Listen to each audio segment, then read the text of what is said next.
Natitilihang saad ni Antoinette nang kunin niyang binibake na cake sa oven. Muntik pang matapon iyon kung hindi niya na itulak pabalik. Naku! Tarantang napalapit naman si Aling Melly sa kanya. Napatitig ito sa kamay niyang mabilis na namula. Sandali, kukunin kong ointment para sa paso. Nagmamadaling saad nito. Napangiwi naman siya sa nakitang pamumula ng kamay. Maingat na tinanggal niya ang wedding ring niya. Baka kasi mamaga ang daliri niya. Kung bakit naman kasi si Eros na lang ang laman ng kanyang utak. Nakakonsensya siyang tinanggihan niya ang dinner na alok nito. Mukha namang nag-e-effort nga ito. Panay ang alok nito ng dinner date or movie date pero panay naman ang tanggi niya. Ang hirap naman kasi sa puso niya. Siya na nga itong nilolokot ginagamit, madalas pa siyang makonsensya kapag malungkot ang mukha ng kanyang asawa. Ba't kasi masyado siyang guwapo? Wala sa sariling usal niya sabay buntong hininga, kaya ayun siya napapaso para sa egg pie na ayon kay Nanay Yoli, paborito ng kanyang asawa. Nagpasya na lang siyang tanggapin na lang ang lahat. Besides sa 2 taon, baka naman matutunan rin siyang mahalin ni Eros.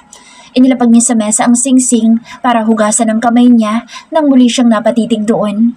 Maingat na dinampot niya iyon. Yun ang unang pagkakataong hinubad niya ang singsing mula nang isuot sa kanya ni Eros nang magpakasal sila. Inspeksyon niya ang singsing upang mabasa ang naka-engrave na salita sa ilalim at ganoon na lang ang panlalambot ng tuhod niya nang makita ang pangalan na naroon. Pangalan ni Bea at Eros na may infinity sign sa pagitan ng pangalan. Ibinigay ba nito ang singsing ng babae sa kanya? Muli ay nasira ang pantasyang binubuo na sana niya. The realization made her tears fall. Kahit pala ang singsing na suot niya ay sa babaeng mahal din ito. Bakit hindi niya naisip iyon? Sa kabila ng sakit ng kamay niya ay mariing na ikuyom niya ang kamao sa kamabilis na umakyat sa silida. Ayaw niya makita ng kahit na sinong umiiyak siya. Nagtungo siya sa banyo upang maghilamos, saka siya napatitig sa singsing na nasa palad pa rin niya. Hindi ito sakit. Umangat ang kamay niya upang itapon iyon pero natigilan siya. Baka hanapin ni Eros kapag naghiwalay na sila. Nagulat siya nang marinig ang tinig ni Eros. Mabilis niyang inilagay sa bulsa ang singsing saka tinuyo ng tawel ang mukha. Nagulat siya ng pagharap niya ay nandoon sa may pinto sa Eros. Bakas ang pag-aalala sa mukha nito na ipinagtaka na naman niya. Hindi na siya tumanggi nang akayin siya nitong patungo sa silid nila. Maya-maya pa ay may kumato kaya napatayo ito. Muntik nang tumalo ng puso ni Antoinette na makita ang bulaklak na dala ni Eros pagbalik. Asa ka naman. Sarmo ng utak niyang pilit kinakalma. Lihim na nakuyom niya ang kamao. She asked for the ointment para sa paso niya pero ang bulaklak ang inabot dito sa kanya. Hindi ako sa Bea mo. Tahimik na usad niya sa kanapahawak sa bagay na inilagay niya sa bulsa. Oo, nagpasa siyang makipagbati na dito. Wala din namang saysay kung makikipagtikisan siya sa asawa. Masyado kasing marupok ang katawan niya kaya sa huli sumusuko din naman siya dito. Sadyang marupok lang ata siya. Pero bago pa man magsimula ang lahat, isang masakit na katotohanan na naman ang isinampal sa kanyang mukha para muling mabigo at masaktan. Lalo lang lumilinaw na hindi niya kayang higitan o pantayan man lang ang babaeng mahal nito. O baka nga kahit konti wala talaga. She's just a replacement anyway. Marin siyang napapikit. Alam ko nagtatampo ka pa rin sa akin kaya heto. Mula ngayon liligawan na kita. Saka nakalimutan ko naman yung monthsary. Pambawi. Nagkamot pa ito ng sentido sabay lunok. Pampalubag loob siguro. 2 taon lang naman ng contract marriage. Hindi mo na kailangan gawin yan. Kita niya ang pagkabigla sa mukha ni Eros kaya tipid na ngumiti siya dito. Salamat pa din. Anya sabay abot ng bulaklak. Ilang ulit na sinermonan niya ang sarili dala ng kasiyahang hatid ng munting gesture ng asawa. Sa kabila ng katotohanan, alam naman niya kung anong gusto lang nito. Hindi naman talaga para sa kanya ang bulaklak. Sa isiping iyon na pasimangot siya. Akala ko gusto mo ng tulips. Curious na tanong nito. Napansin marahil ang pagsimangot niya. The last time he gave her that kind of flower, tuwan-tuwa siya. Pero sa sandaling iyon, hindi na niya magawang maging masaya kahit gusto niya. Okay lang. Hindi lang kasi ako mahilig sa bulaklak. Isa pa, huwag mo nang ulitin ito. Sayang. Bakit naman masasayang? Para sa'yo naman yan, kaya hindi masasayang. Giit nito. Akin ang kamay mo. Utos nito pero kusa nitong kinuha ang kamay niyang napaso at iginiya siyang paupo sa gilid ng kama. Hindi na siya nagreklamo pa. Hinayaan na lang niya itong lagyan ng gamot ang paso niya. Nakagat niya ang labi habang nakatitig siya dito. Seryoso ito pero napakagwapo pa rin. Hinipan pa nito ang paso niya habang naglalagay ng gamot. Then, she instantly shifted her gaze nang magangat ito ng tingin. Gusto mo sa labas tayo mag-dinner? Alok nito. Hindi pa rin ata ito nagsasawang alukin siya ng dinner kahit panay ang tanggi niya. Gusto niya sumagot ng oo pero pag iling ang ginawa niya, magiging mahirap lang para sa kanya lahat. Mag-movie tayo, gusto mo ba? May pasok ako bukas, kaya gusto ko matulog na maaga. Dahilan niya. Okay na yan, salamat. Anya sabay bawi ng kamay niyang hawak nito. Tumayo siya sa dinampot ang mga bulaklak. Tumahulang ito nang magpaalam siya para dadalhin sa baba ang mga iyon. Napabuntong hininga sa Eros habang nakasunod ng tingin sa asawa. Akala niya naging ayos na sila nung nakaraang araw pero heto na naman ang asawa niya. Napakaseryoso na hindi niya mabasa ang naglalaro sa isipan. Parang kaya lang niyang pasunurin ito kapag nasa kama niya dahil kaya niyang tangayin ang katawan nito. Pero kapag ganoong pagkakataon, tila bilang ang bawat galaw nito. Maging ang ngiti nito'y napakababaw, hindi na umaabot sa mga mata ni Antoinette. Kinabukasan ay nagpasya siyang sunduin ito sa culinary school na pinapasukan ni Antoinette upang masira lang ang mukha niya nang makita itong palabas ng campus habang kausap ang isang lalaki. Panay ang tingin nito kay Antoinette kaya muntik pa nitong mabangga ang kasalubong. Napalabas siya ng sakyan upang marinig lang ang pag-uusap ng mga ito. Sabay ka na sa kotse ko, Antoinette. Alok ng ungas na lalaki. Hindi na, magta-taxi na lang ako. Salamat sa offer. Tanggi naman ang asawa niya. Ewan niyo kung bakit hindi na nito dinadala ang kotse gayong hindi naman coding. Lately, madalas ito nagko-commute o kaya nagpapahatid kay Mang Pilo kaya hindi niya sinasama ang driver niya. Ano ka ba? On the way naman ako sa subdivision niyo. Kaya ayos lang. Giit ng lalaki. Naginit ang ulo niya nang hawakan nito ang braso ng kanyang asawa. Lintik ka! Gigil na usal niya saka siya mabilis na naglakad palapit sa mga ito. Dahil patalikod sa direksyon niya ang dalawa kaya hindi na mga ito napansin ang paglapit niya. Huwag na talaga, Gerald. Nakakahiya naman. Naasar siyang nagawa pa nitong ngitian ang ungas na lalaki. I insist. Tinulungan mo ko kanina kaya isipin mo na lang nakapalit iyon. Giit pa rin na lalaki. Napatingin naman sa Antoinette sa makulit na ungas sa tabi nito. Matikas ang tindig nito pero halatang palikero. At asawa pa niya ang napagdiskitahan. So tara. Hi love. Pinulupot niya ang braso sa bewang ng asawa. Dahilan upang mapalingon ng mga ito sa kanya. Pagkagulat naman ang nakita niya sa mukha ni Antoinette nang mapatitig sa kanya. Natahimik naman ang ungas. Salamat sa offer pare pero iuwi ko ng asawa ko. Pinagdiinan pa niya ang salitang asawa para mag-gets ka agad dito. Kitang pagkagulat sa mukha ng lalaki. Sorry. Akala ko, masyado lang talaga magandang asawa ko kaya lagi mukhang single. Matalim ang tingin ibinigay nito sa lalaki na sa wakas ay nakagets naman. Nagbago ang timpla ng mukha ng lalaki na nagpaalam na rin. Bakit nandito ka? Kumurap-kurap pa ito na tila namamalik mata. Sinusundo ka? Sino ba yung ungas na yun ha? Hindi niya maitago ang iritasyon sa tinig. Hindi ba niya nakikitang nabitin sa ere ang sasabihin niya nang hindi niya makita na suot ni Antoinette ang wedding ring? Salamat sa pagsundo. Nakangiting saad dito na kumawala sa kanya at nagpatuon na napatungo ng kotse. Tila naman siya tuod na naiwan sa kinatatayuan. Hindi mo suot ang singsing? Sa wakas ay nagawa niya magtanong nang nagdadrive na siya. Saglit itong natigilan pero nagkibit balikat na rin lang. Baka kasi mamaga ang kamay ko kaya hinubad ko. Sagot nitong diretso ang tingin sa kalsada. Bakit ngayon lang niya naisip na may engrave nga pala ng pangalan ni Bea ang singsing na iyon? Pero sa reaksyon nito mukhang wala naman itong idea. Napalunok siya. Katahimikan. Tanong ko lang, bakit pinasusuot mo sa akin ang singsing na iyon? Sino si Bea? Muntik na niyang matapakan ng break nang wala sa oras. Kaya't napahigpit ang hawak niya sa manibela, saka ito nilingon. Matinding kaba ang bubalod sa pagkataon niya dala ng walang ekspresyon mukha nitong nakatitig sa kalsada. Siya ba ang dahilan? Kaya naka-contract marriage tayo? He was speechless. Umurong ata bigla ang dila niya. Ayos lang naman. Sana lang hindi mo ipinagamit sa akin ang bagay na pag-aari niya. Kung naging honest ka, siguro sa simula pa lang, sana hindi na ako umasa. Naintindihan ko na ngayon, kaya hindi na ako magagalit pa. Nito saka lumingon at mapait na ngumiti. Antoinette, let me explain, okay? Malakas ang kabog ng dibdib niya dala ng pait sa mukha nito. Lawan niya pero matinding takot ang umatake sa pagkatao niya. No need. Alam ko na kung bakit tinatanggihan mo ang efforts ko. Pero bakit ka pumahig na pakasalan ako?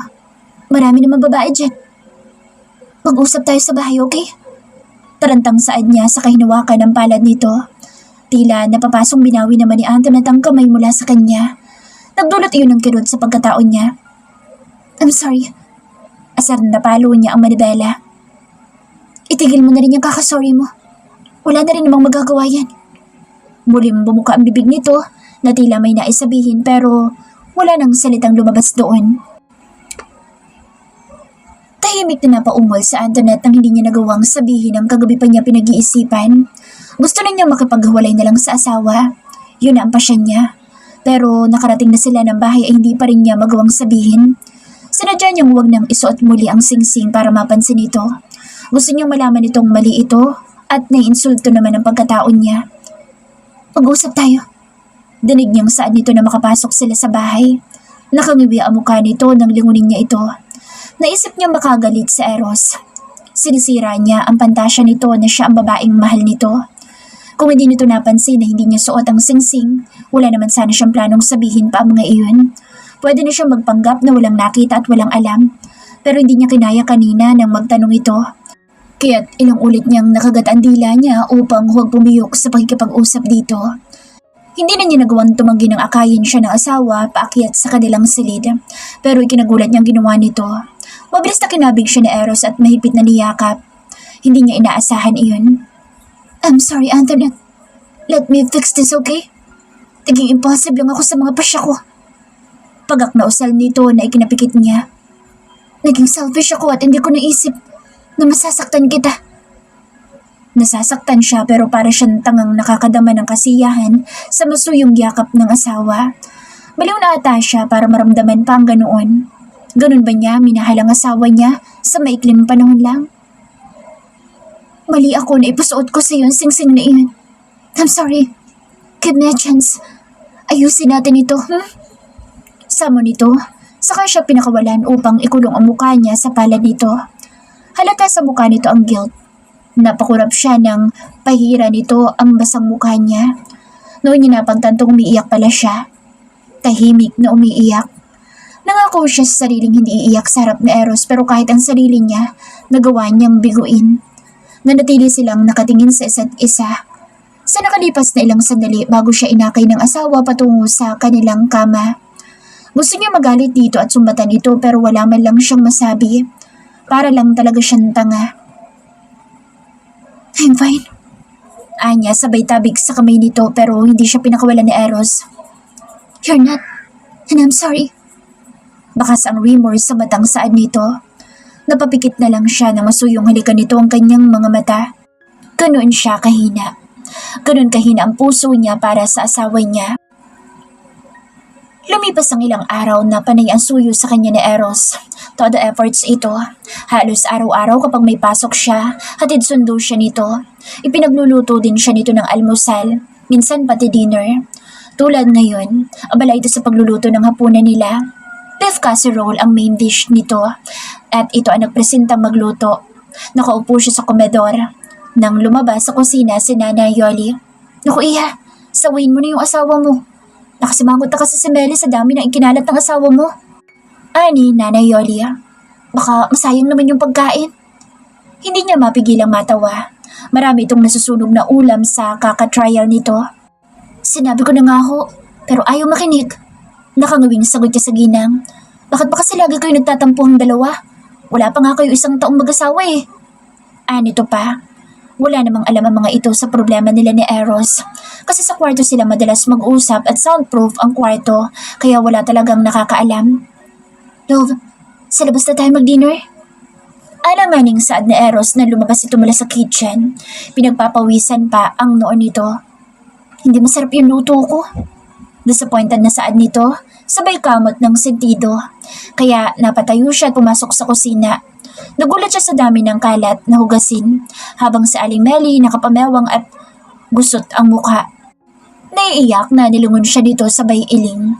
Nag-general cleaning kasi ito sa kitchen kahapon. Mahal na mahal nito ang mga kaserola sa kusina, kaya alam niyang malungkot ito sa itsura ng pinaglutuan ni Eros. Hindi lang makapagreklamo sa amo nito. Pasensya na. Mahinang usal niya dito na ikinatagulang nito kahit bagsak ang balikat. Napatingin siya sa dalawang kaserola na may umuusok pang ulam na nandoon. Kumuha siya ng kutsara upang tikman iyon pero kaagad siyang pinigilan ni Eros. Ang alat. Baka magkasakit ka pa sa bato, love. Halika na. Anito saka siya inilang palabas ng bahay. Teka, saan tayo pupunta? Nakapajama ako, Eros. Tanggi niya pero tuloy-tuloy lang sila patungo sa garahe na tila hindi narinig nito ang protesta niya. Okay lang yan. Nakangising saad nito. Napilitan na lang siya sumakay sa kotse. Sa isang fast food sila nakarating. Nag-drive-thru sila. Kaya pala pwede ang nakapajama. Wala talaga akong talent sa pagluluto. Nahihiyang pag-amin nito habang nag-aantay sila. May dalawang nakapila pa kasi bago sila. Kaya ayaw ni Aling Melly na nasa kusina ka. Nasabi niya sabay iling. Para mga babies niyo yung mga gamit sa kitchen tapos lagi mo lang sinusunugan. Napapangiting saad niya. Ikinagulat niya nang haplusin ni Eros sa mukha niya. Mas maganda ka talaga kapag nakangiti ka. Saad nito. Nandoon na naman ang emosyong naglalaro sa mata nito. May pagkakataong hindi niya maiwasang magduda o mas tamang sabihin mas madalas siyang nagdududa sa nakikita niya sa mata nito. Pero pinili niyang wag na magreklamo at isipin na lang na para sa kanya ang tingin ng kanyang asawa. Masasanay din siguro siya isang araw. Itinago na lang niya ang singsing para hindi na sumama pa ang loob niya. Hindi na rin siya tumitingin o gumagawi sa gilid na iyon. Hindi pa siya handang matapos ang meron sa kanila ni Eros. Sasabihin siguro ng ilang nakakaalam na baliw na siya dahil nagawa niyang tanggapin na lang ang lahat. Pero wala eh. Mahal talaga niya sa Eros. Kaya natatakot siyang magpadalos-dalos ng pasya at sa huli baka pagsisihan din niya. Maya-maya ay sila ang nasa harap para kunin ang order nila. Pinag-take out din ito ang mga kasama nila sa bahay, maging ang security guard. Pero pagdating nila sa bahay, kinagulat niyang may panauhin na nag-aantay sa kanila. Jade? Danig niyang usal na Eros. Nakasunod siya dito at ganoon na lang ang gulat niya nang yakapin ng babae ang asawa niya. Pero napalis ang ngiti ng babae na makita siya. Saka ito napakunot ng noo. Ano? Anong ginagawa mo dito? Kailan ka pa dumating? Sunod-sunod na tanong ni Eros sa babae. Sino siya? Litong tanong ng babae sa halip na sagutin ang tanong ni Eros. Hindi niya gusto ang paraan ng tingi ibinibigay nito sa asawa niya, kaya medyo naasar siya. My wife, sa Antoinette. Pakilala ni Eros sa kanya sa babae. Ano? Nag-asawa ka na? Gulat na bulalas nito. Ilang buwan ka lang nawala. Akala ko ba? Let's not talk about that right now. Saway ni Eros sa babae. Nakakadama siya ng iritasyon sa closeness ng dalawa. Jade, naiayos ko na sa guest room. Nandoon na din ang mga gamit mo. Anunsyo ni Nanay Yoli na nasa may hagdan. Matamis namang ngumiti si Jade sa ginang at nagpasalamat. Sorry, walang abiso. Biglaan ang uwi ko. Ayoko mag-hotel so... Okay lang namang nandito ako, diba? Nananansya ang tingin ibinigay nito sa kanya pero saglit lang iyon dahil binalingan nito si Eros at nagkikislapan ng mga matang ngumiti. Alam mo naman paalisin pa kita. Naiiling na sagot nito. Yes! Thank you, Eros! Bakas ang excitement sa mata nito na muling niyakap ang asawa niya. Hindi niya gusto ang kilos ng babaeng panauhin. By the way, bakit may pa Jollibee? Curious na baling nito sa mga pagkain dala nila. Ipinaluwanag naman ni Eros dito anong nangyari. Bakit naman kasi gusto mo magluto? Hindi mo naman ginagawa yan noon kay... Kumain na tayo. Sabay ka na sa amin. Sansala ni Eros sa sinasabi ng babae. Okay. Tila napipilitang saad nito sabay sulyap sa kanya. Kain na tayo, love. Yakag ni Eros na inakbayan pa siya, kaya napasunod na lang siya. Seriously, Eros? Pinag-cross pa ni Jade ang braso nang kausapin niya ito at sinabing huwag banggitin kay Antoinette ang tungkol kay Bea.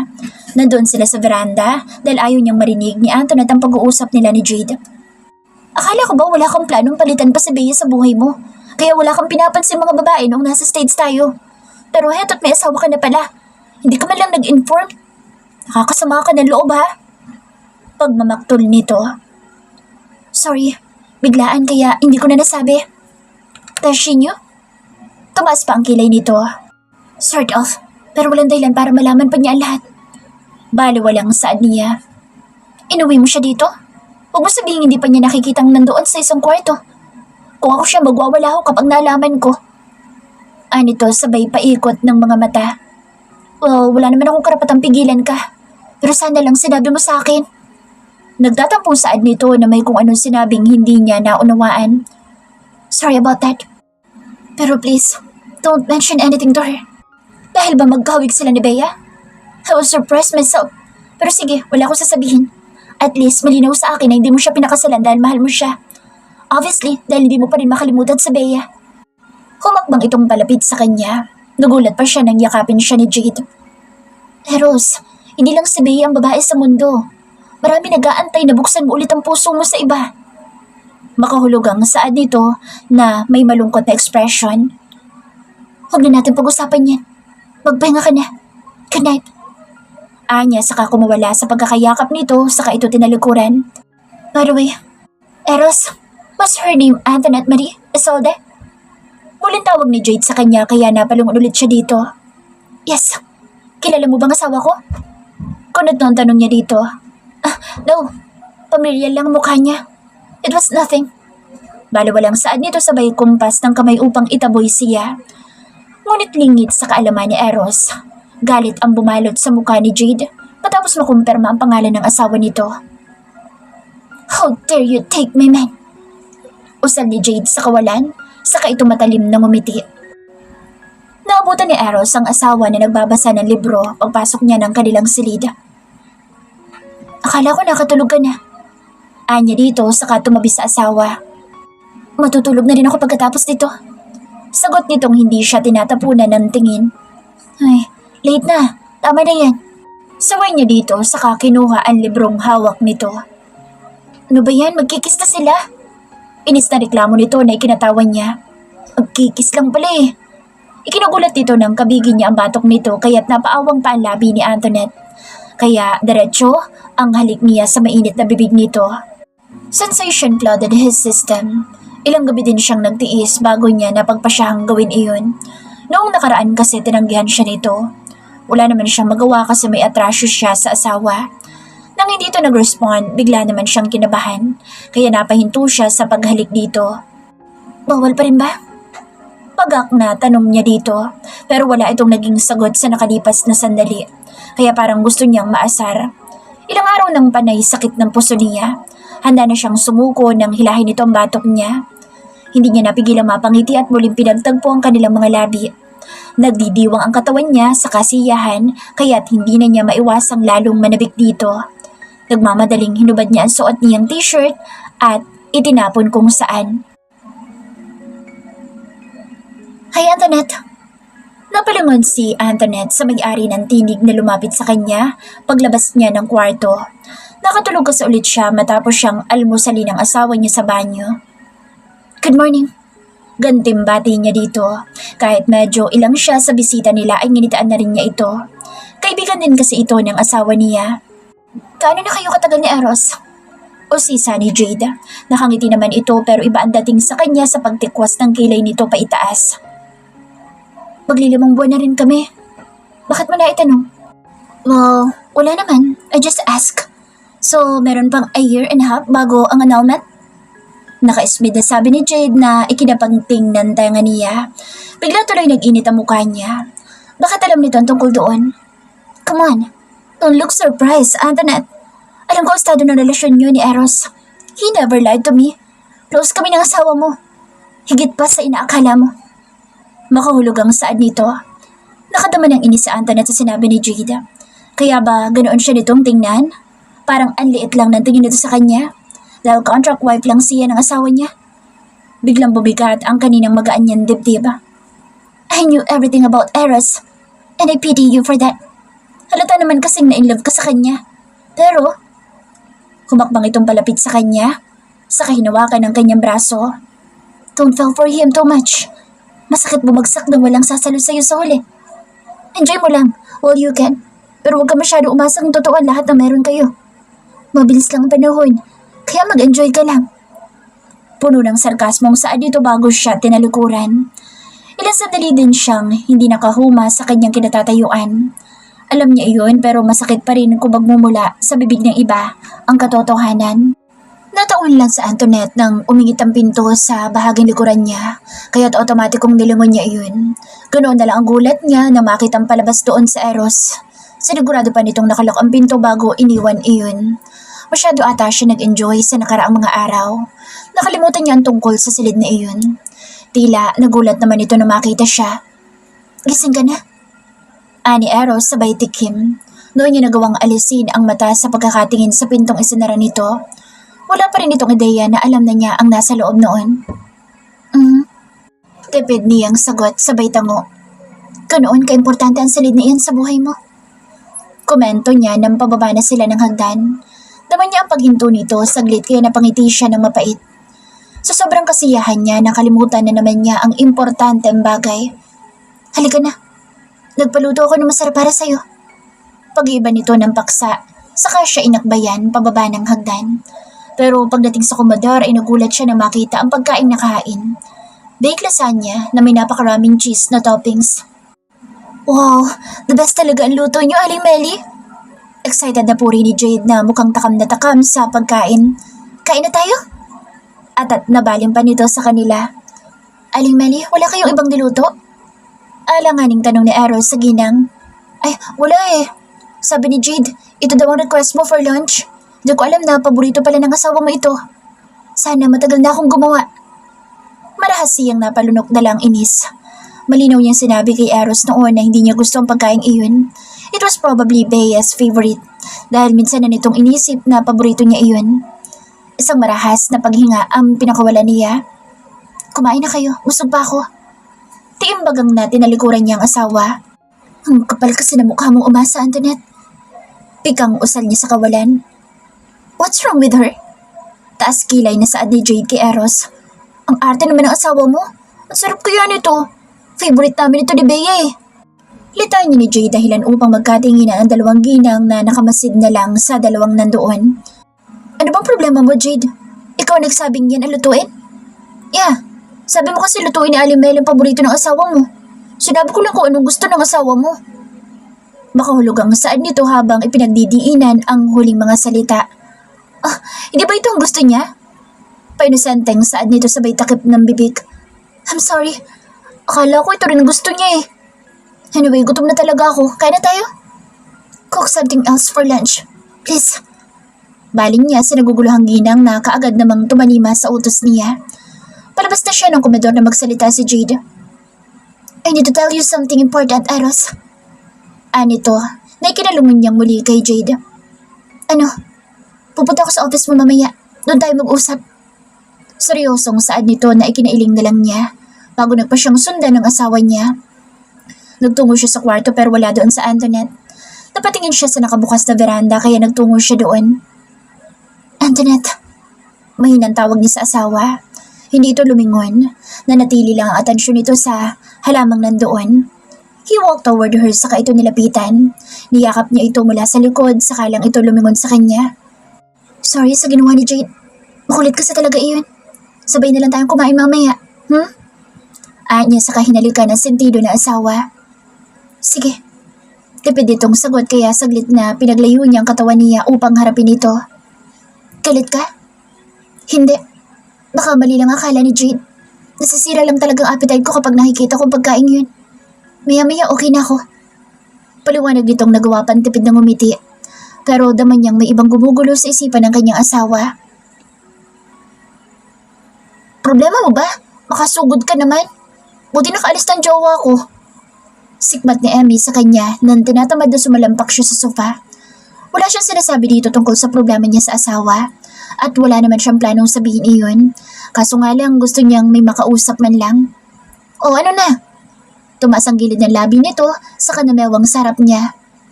Umupo ka nga't sumasakit ang leeg ko sa'yo. Anyat, napahawak sa kanyang leeg. Hinila nito ang maliit na stool na nandoon saka siya hinarap.